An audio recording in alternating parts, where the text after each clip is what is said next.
सबसे पहले कहा है कि देवों के भी जो देव हैं उनका ही अवलोकन करना चाहिए। जब उनका अवलोकन करते हैं, उन पर श्रद्धा या विश्वास होती है तो पापों का विनाश होता है। और जब हम उनके मत को या सिद्धांत को स्वीकार कर लेते हैं, स्वर्ग की प्राप्ति होती है। और जब हम रत्नत्रय को स्वीकार कर लेते हैं तो मोक्ष के साधन की क्या होती है? प्राप्ति होती है। ऐसे जिनेंद्रों ने, जिन्होंने कर्मों को, इंद्रियों को और कसायों को जीत लिया है, उनके जो स्वामी हैं, ऐसे 24 तीर्थंकरों को या 7 प्रकार के अरहंतों का दर्शन करने से और साधुओं की वंदना करने से पाप लंबे समय तक ठहरते नहीं है, जैसे छेद सहित हाथ में जल ठहरता नहीं है। तब यहाँ दर्शन कैसे करना चाहिए? भगवान के दर्शन करने के लिए जब हम घर से निकलते हैं, स्नान करके आना चाहिए। स्नान करने के बाद में हमारे जो वस्त्र हैं वह व्यवस्थित हों, सादगीमय होना चाहिए।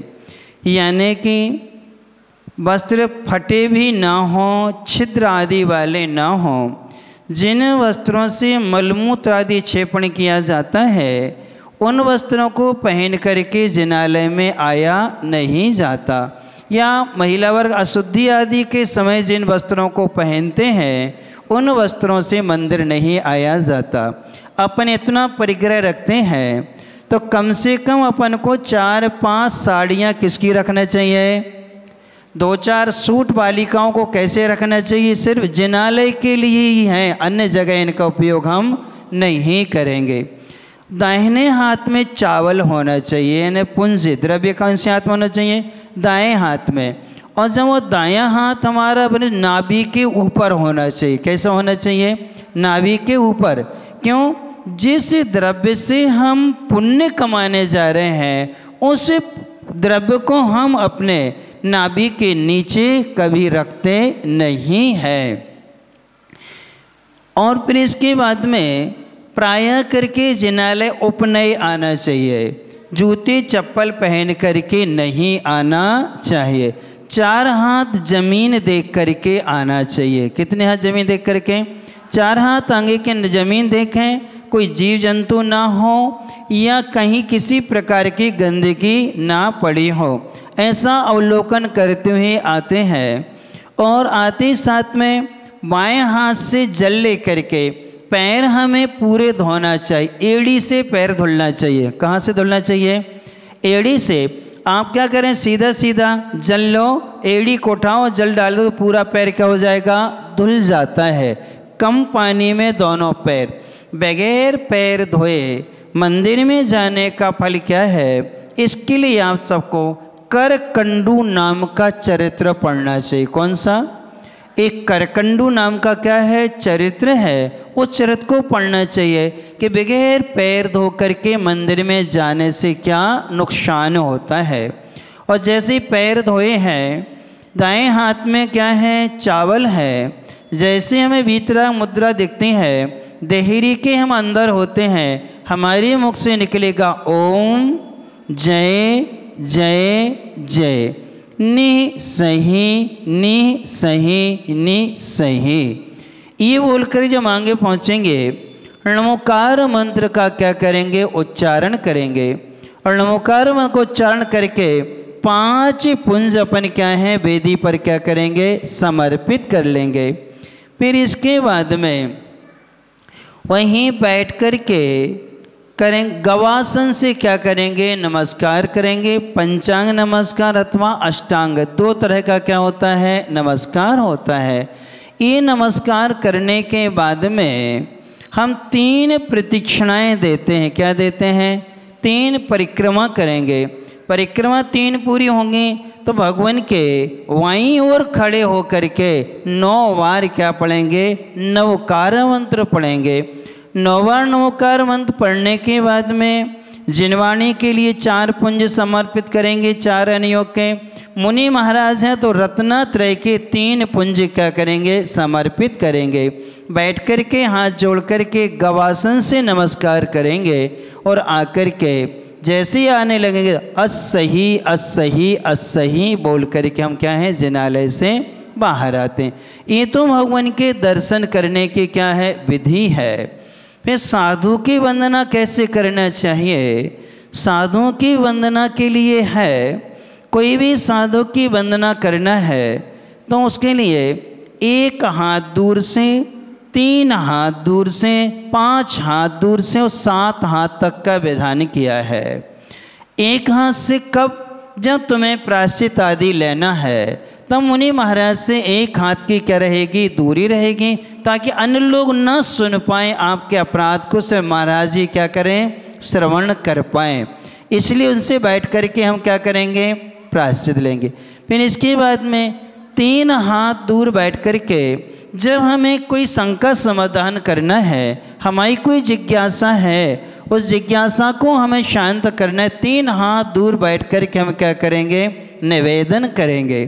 फिर इसके बाद में 5 हाथ दूर से हम क्या है, सामान्य से कुशल क्षेम पूछते हैं। आएंगे, हाथ जोड़ेंगे, हाथ जोड़ते हुए जैसे ही गवासन से बैठेंगे नमोस्तु करेंगे और नमोस्तु करते हुए पूछ लेंगे आपका रत्नत्रय कुशल है, आपकी साधना अच्छी चल रही है, हे मुनिवर, हे गुरुवर, हमारे लिए कोई सेवा हो, हमारे लिए कोई उपाय हो तो आप बताइए। इतना पूछ करके पुनः हम नमस्कार करेंगे। उन्होंने कुछ बोला तो ठीक, नहीं तो काउसर किया और उठ कर के जल्दी से क्या है, हम बाहर आएंगे।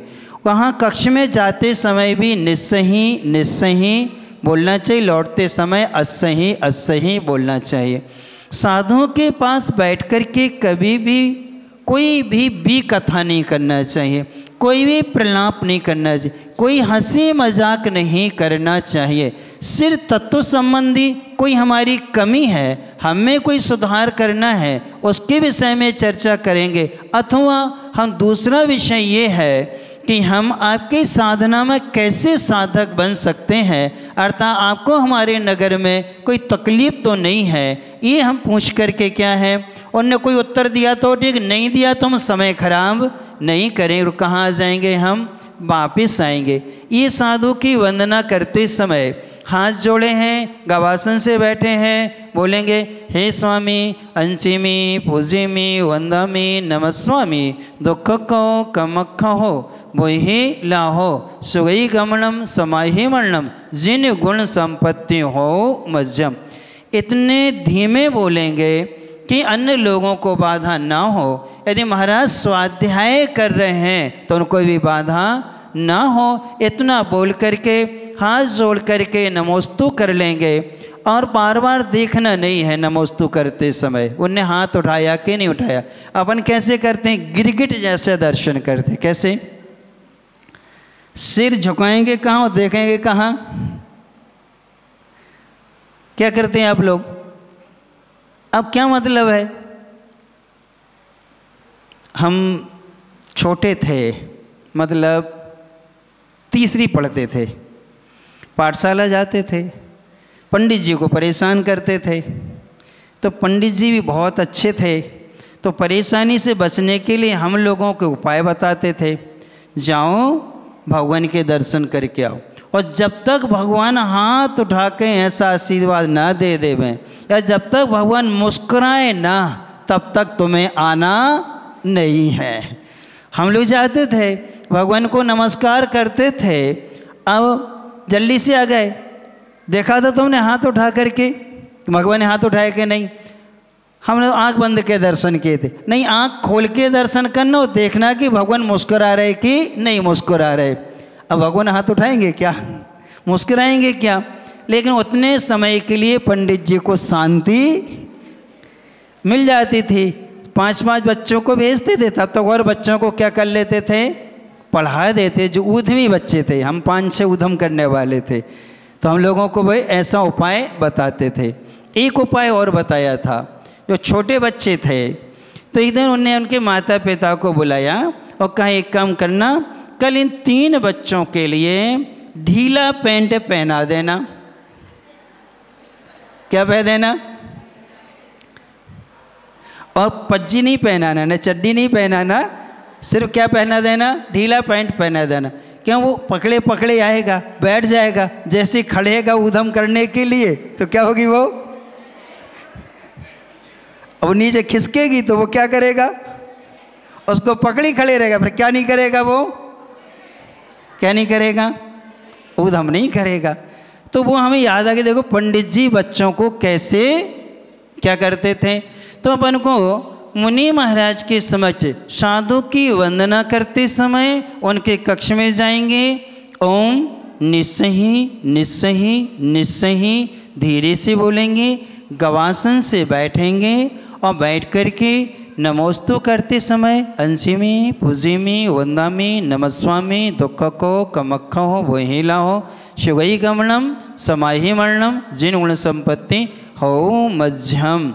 और नमोस्तु किया, उनने देखा, अपने तो आशीर्वाद दिया, पूछ लिया आपका रत्नत्रय कुशल है, आपकी साधना अच्छी है, आप स्वस्थ हैं, हमारे लिए कोई सेवा हो, हमारे लिए कोई उपाय हो तो कृपया कर हमें क्या है उपकृत करने की अनुकंपा करें। हे गुरुवर, हमें कुछ तो पुण्य कमाने का क्या मिले, शुभ अवसर मिले, इतना निवेदन किया। उनने कुछ बताया तो ठीक, और नहीं तो सीधे क्या किए, उठे का अवसर किया और असही असही बोल के कक्ष के बाहर आ गए। इस प्रकार से साधुओं की वंदना करनी चाहिए।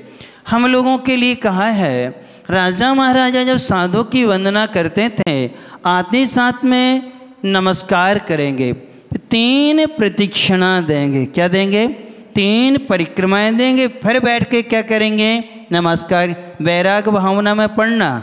चक्रवर्ती जी ने क्या कही थी? वज्रनाभि चक्रवर्ती ने 3 प्रदक्षिणा दे सिर नायो और चरणन ठिद दीनी। यानी 3 प्रदक्षिणा दी, सिर को क्या किया? नवाया, और चरणों में क्या कर ली? उनकी स्तुति की थी। किन्होंने? चक्रवर्ती ने।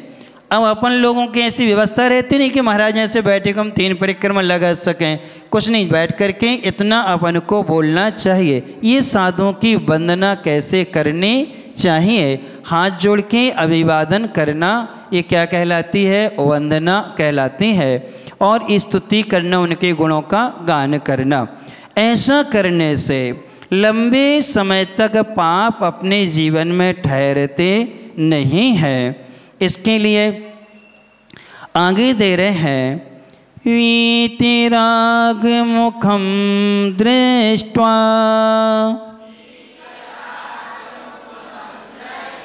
पद्मे राग समप्रभम जन्म जन्म कृतं पापम दर्शनेनो विनश्यति। बोले सब लोग।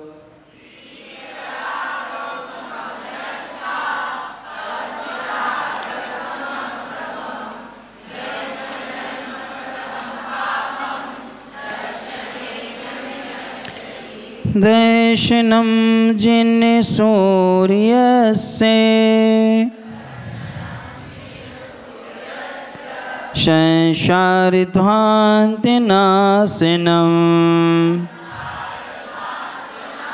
बोधिनं चित्तपद्मस्य समस्तार्थप्रकाशनम्। बोलें सब लोग।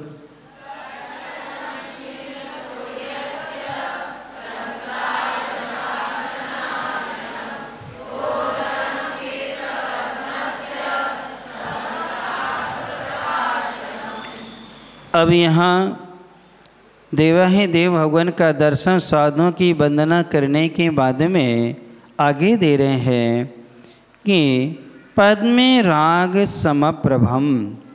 पद्मे राग का मतलब होता है पद्मे राग मणि की समम यानी समान, प्रभम यानी कांति।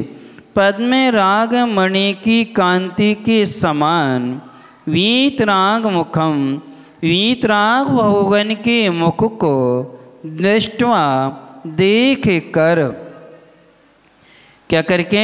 दृष्टवा यानी देख कर, जन्म जन्म कृतम पापम, जन्म जन्म में किए गए पापम पाप दर्शनेनो विनश्यति, दर्शन से क्या होते हैं? नाश हो जाते हैं। अब यहाँ पर पद्म राग नाम की मणि होती है।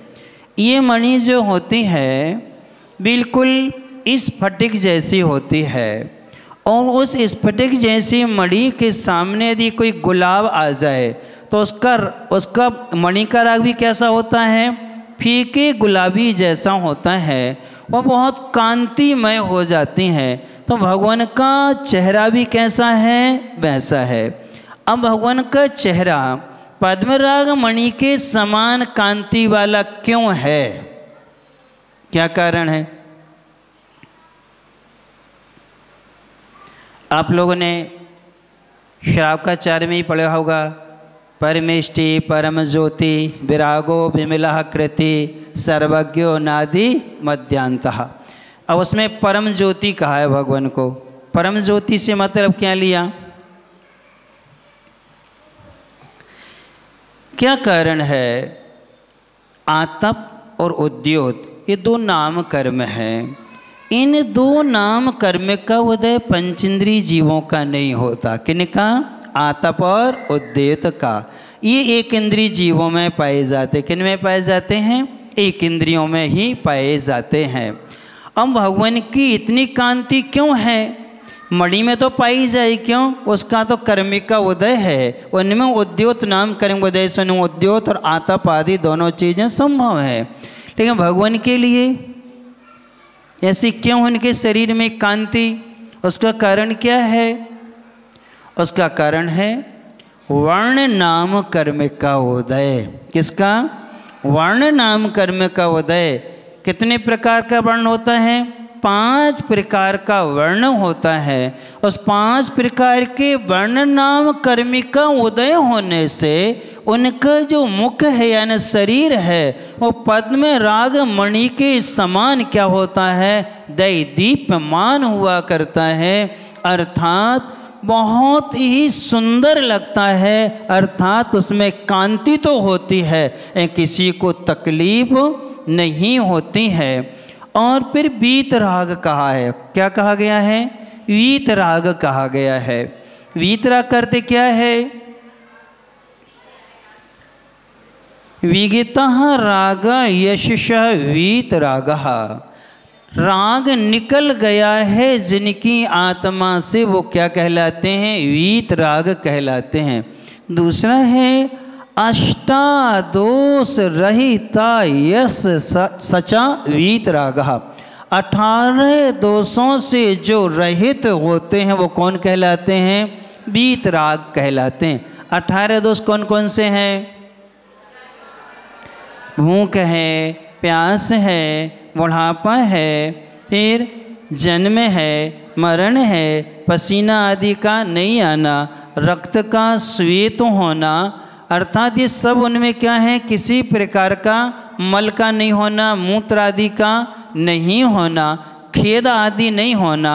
ये सारे के सारे दोष क्या हो जाते हैं? उनके निकल जाते हैं। क्यों निकलते हैं? 2 कर्म नहीं, 8 कर्मों के आश्रित हैं 18 दोष। कितने? 4 घातीय कर्म आश्रित नहीं, कितने? 8 कर्म के क्या हैं? आश्रित होते हैं क्या? 18 दोष।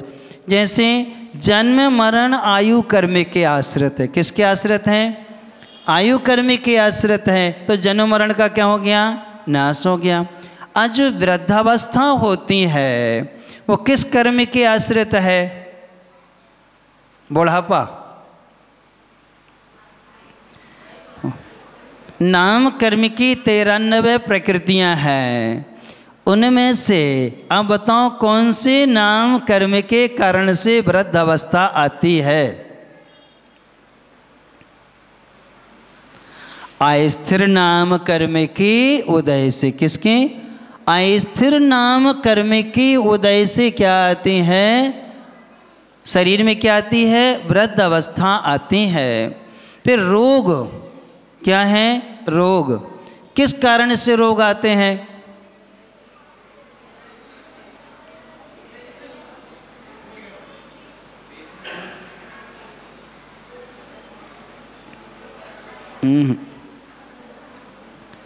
सोच के बताओ।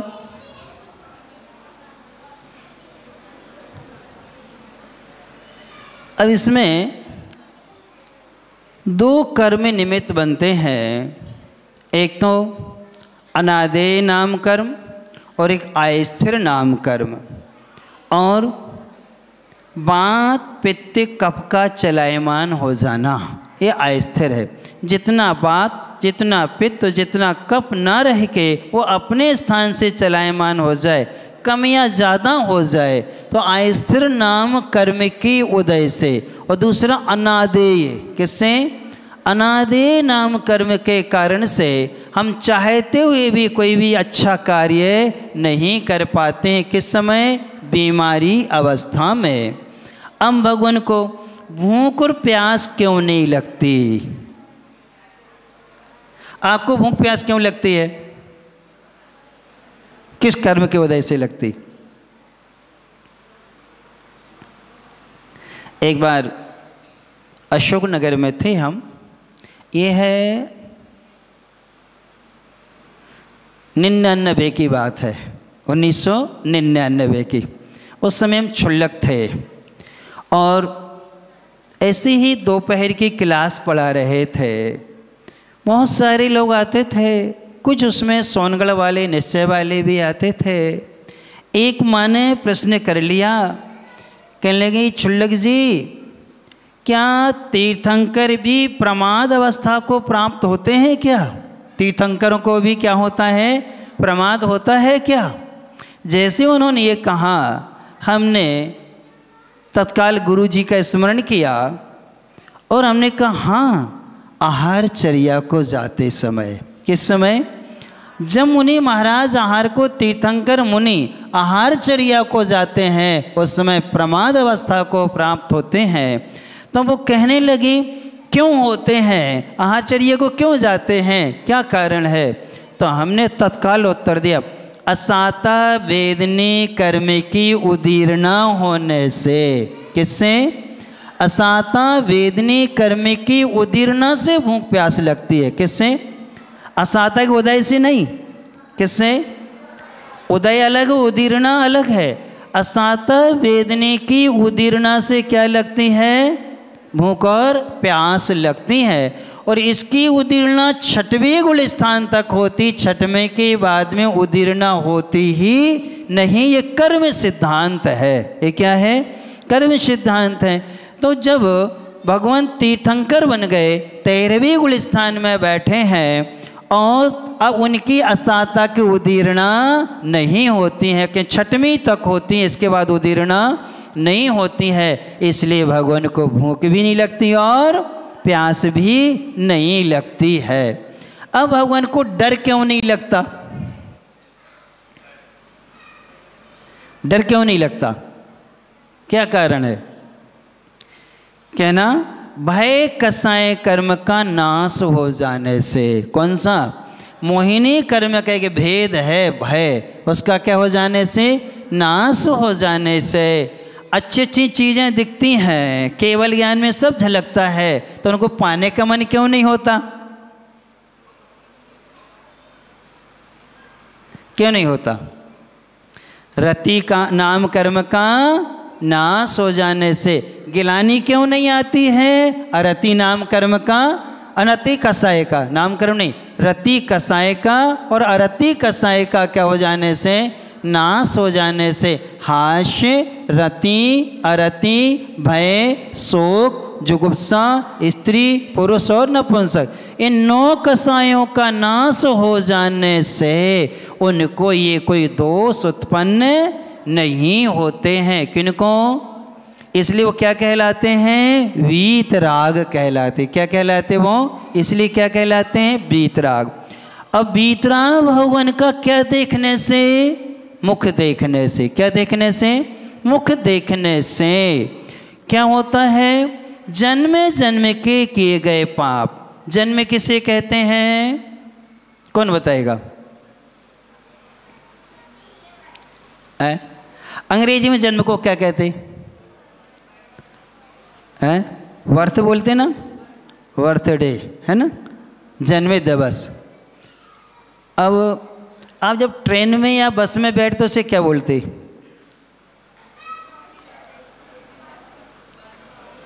सीट को क्या बोलते? आप बर्थ बोलते कि नहीं बोलते हैं? तो आपका जन्म सीट से हुआ क्या? यानी ट्रेन में जो अपन बैठते ना बर्थ को, उसको क्या बोलते हो? बर्थ बोलते कि नहीं बोलते? अब जन्म को भी क्या बोलते हैं? जन्म की परिभाषा है 10 प्राणों के संयोग को जन्म कहते हैं। क्या? प्राणों के संयोग को जन्म कहते हैं। और प्राणों के वियोग को मरण कहते हैं। किसके? प्राणों के वियोग को क्या कहते हैं? मरण। और प्राणों के संयोग को क्या कहते हैं? जन्म कहते हैं।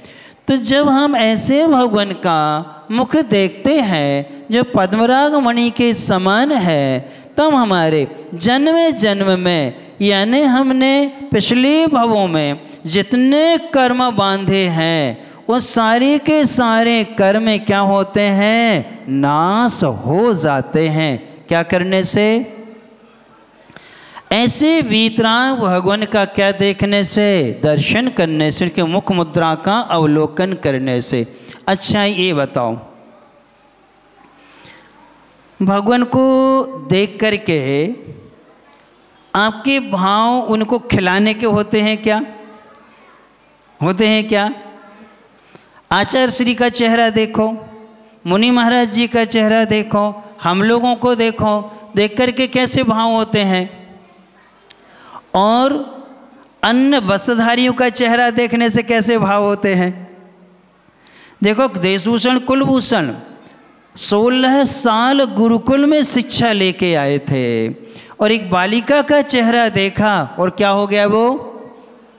तो हम ऐसे कोई अनजान चेहरा देखते हैं तो हमें राग उत्पन्न हो सकता है या द्वेष भी उत्पन्न हो सकता है। लेकिन भगवान को देख करके, मुनि महाराज को देख करके, आरिका माँ को देख करके, ऐलक शुल्लक आदि को देख करके हमारे भीतर क्या नहीं आता? क्यों नहीं आता? कारण क्या है? क्यों नहीं आता? आपका दोस्त मिल जाए तो हाथ में लाने के भाव होते हैं, और हमारे दोस्त हमें मिल जाए तो क्या करते हैं? आते हैं, बहुत से दोस्त आते हैं तो क्या करेंगे? सबसे पहले ध्यान रखना, हाथ मिलाना भारतीय संस्कृति नहीं है। कभी भी हाथ नहीं मिलाना चाहिए। यानी आपस में भी हाथ नहीं मिलाना चाहिए। हाथ मिलाना कुशील पाप का प्रतीक है। किसका प्रतीक है? किसका प्रतीक है? कुशील पाप का प्रतीक है। हम एक दूसरे से जब स्पर्श करते हैं तो स्पर्श करने से राग की क्या होती है? वृद्धि होती है। अपने यहाँ जब भी आया है अभिवादन, हाथ जोड़ करके हृदय से, क्या करके? दोनों हाथ जोड़ करके हृदय से लगाते हैं कि हम आपको हृदय से क्या करते हैं? स्वीकार करते हैं। ये पाश्चात्य संस्कृति है। उनके यहाँ पर एक दूसरे को उत्तेजित करना होता है ताकि इनके भीतर का राग बढ़े या आकर्षित हो, इसलिए क्या किया जाता है? स्पर्श किया जाता है। और अपने यहाँ स्पर्श का विधान नहीं है। अब आप लोग नियम ले लेना कि कभी भी हम किसी से हाथ नहीं मिलाएंगे। किससे बचना है? कुशील पाप से। सुनो बच्चों, आप लोग भी नियम ले लेना। राम ने सीता जी का कई बार हाथ पकड़ा होगा। क्या उनकी क्या थी? वो पत्नी थे, उनको पाप नहीं लगा। लेकिन रावण ने हाथ पकड़ के कहाँ बैठाला था? विमान में। एक बार हाथ पकड़ने से उसने नरक आयु का बंद कर लिया। किसने? क्यों? क्यों? वो रावण की पत्नी नहीं थी। किनकी पत्नी थी? और रावण ने मंदोदरी का हाथ कई बार पकड़ा होगा, पाप नहीं लगा, नरकायु नहीं बंधी। किसको? क्यों? वो उनकी क्या थी? पत्नी थी। तो हम दूसरे की पत्नी से हाथ मिलाएं या दूसरे के बहन से हाथ मिलाएं या दूसरे के भाई से हाथ मिलाएं तो कौन से पाप का दोष लगेगा? इसलिए कभी भी मित्रता में क्या नहीं मिलाना चाहिए? हाथ नहीं मिलाना। क्या करना है? हाथ जोड़ना है। हमने कई बालिकाएं जो पढ़ने गईं उनको नियम दिया तो कुछ लोग ने तो ले लिया, लेकिन कुछ ने तो हमने माता पिता से कह दिया तुम्हारी बिटिया तुम्हारे हाथ से गई, अब वो तुम्हारे संस्कारों में रहने वाली नहीं है। और कई ने जिनने नियम लिया तो एक बालिका ने तो जॉब छोड़ दिया। क्या छोड़ा? सीए किया था और सीए करने के बाद भी नियम लेके गई। जब वो ऑफिस में आए, काम करते थे वहाँ पर, उनके बॉस के अंडर में थे वो, क्योंकि 6 महीने उसको उनके यहाँ क्या करना था? अभ्यास करना था। तो 55 साल के थे वो अंकल जो सीए, पुराने सीए थे, उनके यहाँ पर वो थे। अब जैसे गई तो हाथ क्या होता था? खड़े होकर के क्या मिलाना पड़ता था? हाथ मिलाते थे। हाथ मिलाया तो उसको अजीब लगा, वो यहाँ कहीं दबा देते थे। हाथ मिलाते साथ में क्या करते थे? यहाँ दबाना। उसको बड़ा अजीब लगा और उसने टोक दिया कि सर क्या आप अपनी बेटी से भी ऐसे ही हाथ मिलाते हो क्या? क्या कह दिया उसने? वो समझ गई कि इनकी दृष्टि अच्छी नहीं है, तो क्या आप अपनी बेटी से हाथ मिलाते हो? तो उन्होंने कहा आप इससे निकलो, मैं तुम्हें नहीं रखना चाहता। उसने जॉब छोड़ दी, वहाँ से वो वापस आ गई कि हमें अपने सील की रक्षा करना है, हमें पैसा नहीं कमाना है। तो मतलब ये है कि हमें वीतराग भगवान जो होते हैं उनको कभी भी स्पर्श करने का भाव नहीं आता, क्यों? वे दोषों से क्या हैं? रहित हैं। इसलिए यदि किसी के प्रति हमारा राग उत्पन्न हो रहा है तो समझना यहाँ कहीं ना कोई संबंध है। क्या है? कहीं ना कोई क्या है?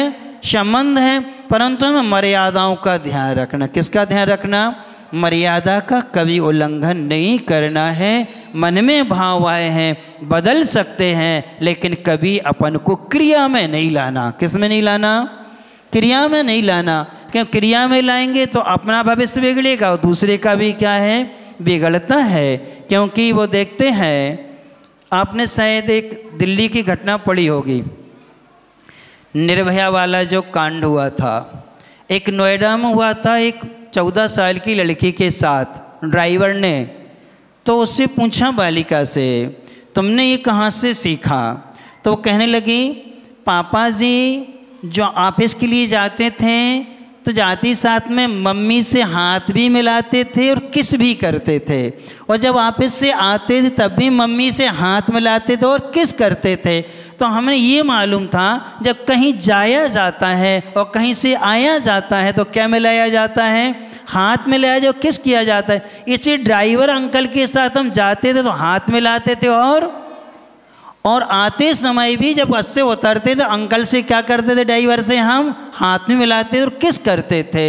जब उसने जज के सामने ये बात कही तब जज माथा पकड़ के रह गया। इस बालिका में संस्कार कहाँ से आए? किससे आए? वो आप लोग सोच लो।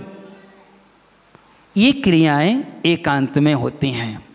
हमें बच्चों के सामने माता पिता बन के रहना है, पति पत्नी बन के नहीं रहना है। क्या बन के रहना है? माँ और पिता बन के रहना चाहिए। तो हमारी संस्कृति और मर्यादाएं क्या होती हैं? सुरक्षित होती हैं। इसलिए ऐसे वीतराग भगवान का जन्म प्राणों का संयोग और प्राणों का वियोग सो मरण है। ऐसे जन्म जन्मे जो हमने पाप संचित किए हैं, भय से और लज्जा से हमने जो कार्य किए हैं वो सारे के सारे पाप क्या हो जाते हैं? भगवान के दर्शन करने से क्या होते हैं? नष्ट हो जाया करते हैं। अब अपन चलते हैं कहानी की ओर। अब आप लोग सबको ध्यान रखना, सब नोट करते जाना। पेपर में हम बहुत सारी चीज़ें पूछेंगे, छोटी छोटी और बड़ी बड़ी भी, सबके हिसाब से पूछेंगे। इसलिए हम आपको कुछ कर्म सिद्धांत भी बताते जाएंगे कि किस कारण से क्या हुआ करता है। अब जब रथ वहीं खड़ा था और उस बालक को नदी में फेंक दिया था, कल्लू को, और दोनों नौकर और रथ का जो वाहक था वो नदी पे पानी पीने गए थे। उनकी दुकान में नमोकार मंत्र बोला जाता था और कि ये बहुत पवित्र मंत्र है, ये संकट में बहुत बड़ा काम आता है। 84 लाख मंत्रों का राजा होता है, जिस मंत्र को पढ़ता है बहुत महान होता है। ये उन्होंने सुन रखा था। जैसे नमोकार मंत्र की आवाज़ सुनी तो वो लोग कहाँ हो गए, उस तरफ पहुँच गए। देखा, उसको उठाया और उससे जब सब कुछ पूछा तो उसने अपनी व्यथा बतला दी कि मेरे साथ में मेरे मित्रों ने क्या किया है, धोखा किया हुआ है। अब मैंने भी भोजन में क्या मिला दिया था, जहर मिला दिया था। और तीनों खुश हो गए। उन्होंने कहा पहले ही अपन भोजन करते हैं, बाद में क्या करेंगे, ये बंटवारा करेंगे। वो कपड़े पहन के रथ तो खड़े ही और लेकर के अपन यहाँ से क्या है चले जाएंगे। उसमें से जो मल्लू था वो रथ चला लेता था, वो क्या कर लेता था, रथ चला लेता था। उसने कहा हम लेकर के चलेंगे। और जैसे ही उनने पहली वाली टोकनी खोली और जैसे ही उसमें से सामग्री खाना, तीनों ने एक साथ मिलकर खाना प्रारंभ किया। थोड़ी ही देर में तीनों को चक्कर आ गया, मूर्छा आ गई और तीनों क्या हो गए, वहीं गिर गए। कौन, अब घड़ा वहीं रखा है और तीनों वहीं क्या हैं, मृत पड़े हैं। अब उस कल्लू को वे तीनों लोग ले जाते हैं कहाँ, जहाँ से उसने मिठाई आदि खरीदी थी। उस दुकानदार ने देखा ये तो वही बालक है जिसने पैसे दे करके सामग्री ली थी और बार बार नमो अरिहंताणम, नमो सिद्धाणम, नमो ऐरियाणम, नमो अज्जयाणम, नमो लोए शब्द शाहूनम। तो उसने पूछा क्या आप जैन हैं? उसने कही हाँ मैं क्या हूँ, जैन हूँ। क्या इस नगर में तुम्हारा कोई परिचित है? उसने कही हाँ एक काका जी हैं, उनके हमने एक स्वर्ण मुद्रा बेची थी और वहीं से तुम क्या लेके आए थे, पैसे लेके आए थे। तत्काल जैसी नाम बताया, उन्हें एक नौकर को भेजा और जैसे वो आए उनने देखा अरे कल्लू। तो उसने कहा कि हमारे साथ ऐसा ऐसा मित्रों ने किया है और हाथ जोड़ के कहता है काका जी जल्दी से हमारे मित्रों को बचा लो, हमने भोजन में जहर मिला दिया था, यदि वो खा लिया होगा तो तीनों क्या हो गए होंगे, क्या हो गए होंगे, मर गए होंगे। आप उनको बचा लो। किनको? उनको क्या कर लो, बचा लो। इतने में उसके पिता आ गए। किसके? क्योंकि उसने किसको भेज दिया था। तो वहाँ से घोड़े पे बैठे उसके पिताजी आए और पिताजी ने जैसे उसी रास्ते से निकले, रास्ते में रथ खड़ा देखा और निकल ये रथ ना तो इसको चलाने वाला है और कोई है नहीं है और रथ ऐसे ही खड़ा हुआ है, चलो देखते हैं कहाँ है। और घोड़े से वो उतरे और उतर के जैसे थोड़े से आगे बढ़े, तीनों बालक क्या पड़े थे। उसने देखा ये तो अरे हमारे गांव के हैं, ये तो हमारे कल्लू के क्या हैं, मित्र हैं। किसके मित्र हैं? कल्लू के मित्र हैं। वो झट से उनको देखा, उनकी नब्ज चल रही थी। क्या चल रही थी? बेहोशी जैसी आई थी, जहर की मात्रा कम थी इसलिए बेहोशी जैसे थे। तत्काल उसने तीनों को रथ में रखा और रथ में रख कर के उसने उपचार किया। वैद्य जी के यहाँ गया और वैद्य जी के यहाँ जाकर के कहा इसमें कुछ भोजन में गड़बड़ी हुई है। कहाँ से भोजन आया? तब तक उनके लिए कौन मिल गया? कल्लू मिल गया। जब कल्लू और दोनों मिले, उन्होंने सारी बात बताई कि हमारे साथ ऐसा हुआ है। मित्रों ने आपस में उन मित्रों को वैद्य जी के उपचार से स्वस्थ कर लिया। क्या कर लिया? स्वस्थ कर लिया और स्वस्थ करने के बाद में उन मित्रों से पूछा, क्या रास्ते में तुम्हें कोई महाराज मिले थे? कल्लू ने कहा, हाँ, महाराज जी की बात हमने नहीं मानी। किसकी बात? देखो, महाराज जी की बात नहीं मानी, इसके बाद भी क्या मिली उनको? सफलता मिली थी कि नहीं मिली? स्वर्ण मुद्राओं से भरा हुआ क्या मिला? अब किस कर्म का उदय था उस समय? पुण्य कर्म के उदय में गुरु मिले। गुरु ने उनके भविष्य को जान करके संकेत दिया, लेकिन वो पुण्य उनका पाप को लिए हुए था, इसलिए अहंकार में उन्होंने गुरु की बात नहीं मानी। पुण्य का उदय था तो उनको घड़ा मिल गया, लेकिन वो पुण्य किसको लिए हुए था? पाप को लिए था, इसलिए उसको देख करके एक दूसरे को क्या गए? मारने के भाव आए। जब हम किसी एक का बुरा सोचते हैं तो उसका भी क्या होता है? बुरा होता है। यानी कि स्वयं का भी बुरा होता और दूसरे का भी होता है। जैसे आपको किसी का मुंह काला करना हो तो आपको क्या करना पड़ेंगे? अपने हाथ काले करना पड़ेंगे। अब वो दौड़ लगा के भाग गया तो क्या हुआ? और तुम उसका मुंह काला कर पाओ ना कर पाओ, आपके हाथ तो काले हो ही जाएंगे। अब उसका बुरा पुण्य का उदय है, बुरा हो या ना हो, अपन ने जो बुरे भाव किए हैं उससे अपना भाव तो क्या है?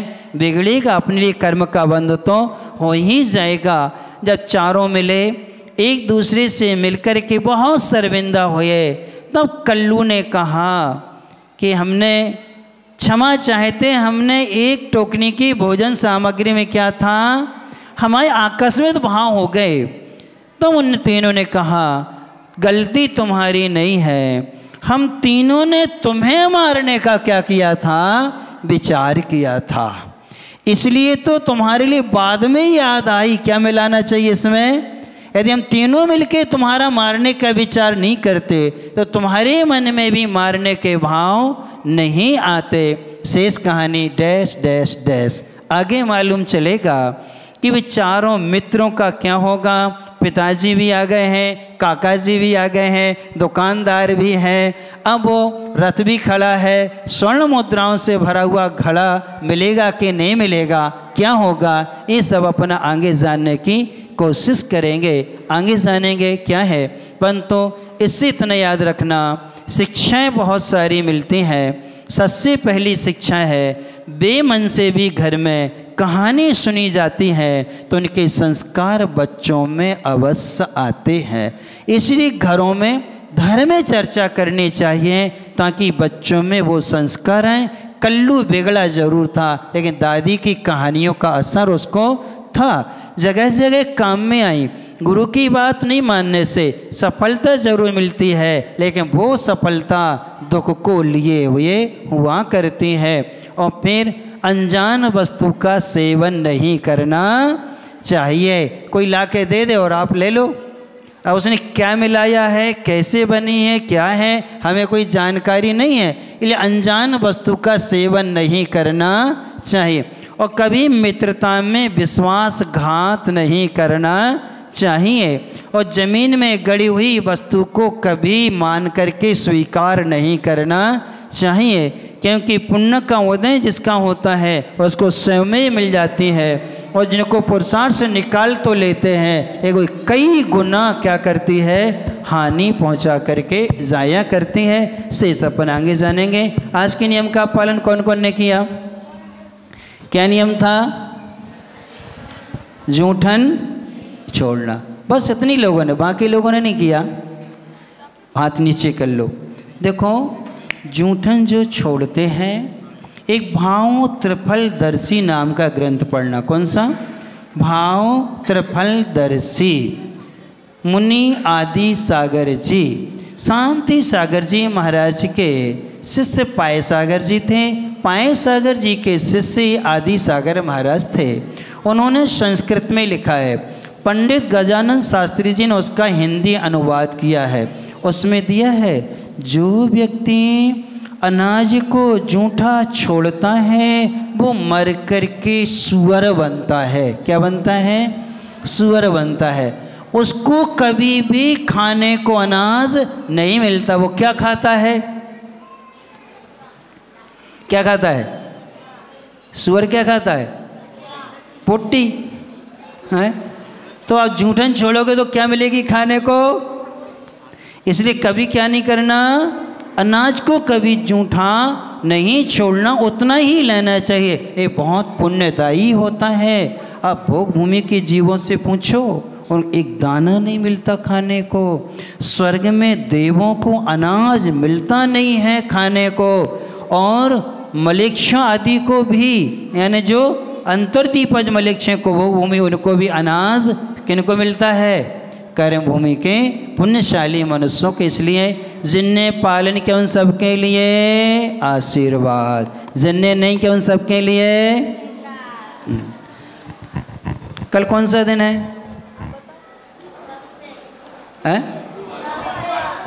कौन सा दिन है?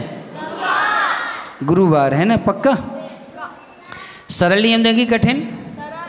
बहुत इजी नियम देते हैं। कल के लिए बहुत सरल नियम है कि कल आपको मिर्ची नहीं खाना। क्या नहीं खाना? मिर्ची नहीं खाना, ना लाल वाली ना हरी वाली, दोनों मिर्ची नहीं खाना। और जिस चीज़ में डली है तो कल वो चीज़ लेना ही नहीं। अब आप मिर्ची नहीं खाओगे तो बहुत सारी चीज़ों से बच जाओगे। किससे? किससे बच जाओगे?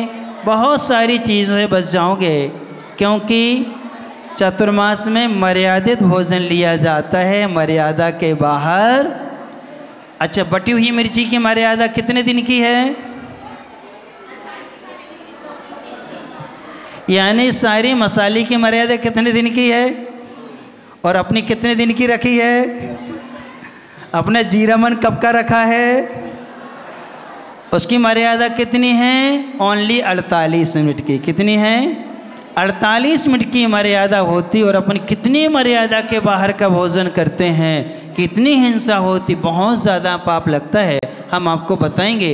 इस कहानी में करीब करीब 15-20 दिन बाद प्रसंग आएगा कि अवक्षय भोजन करने का क्या फल मिलता है। यानी आपको कहानी में आएगा कि उन्होंने ऐसा, उनके शरीर में ऐसा क्यों हुआ, उनको इस कर्म का उदय ऐसा क्यों आया, उनका ऐसा वियोग आदि क्यों हुआ, किस कारण से हुआ। तो अवधि ज्ञानी मुनिराज बतलाते हैं कि तुमने ऐसा किया हुआ था, इसलिए क्या नहीं खाना? लाल और हरी क्या नहीं खाना? कौन सी मिर्ची नहीं खाना? लाल और हरी दोनों मिर्चियाँ नहीं खाना। का अवसर कर लो, भगवान से प्रार्थना करोगे, हे भगवान कल का जीवन हमें मिलेगा तो कल हम मिर्ची नहीं खाएंगे। और यदि कल पालन करके नहीं आए तो हम आशीर्वाद भी नहीं देंगे और पढ़ाएंगे भी नहीं। ध्यान रखना।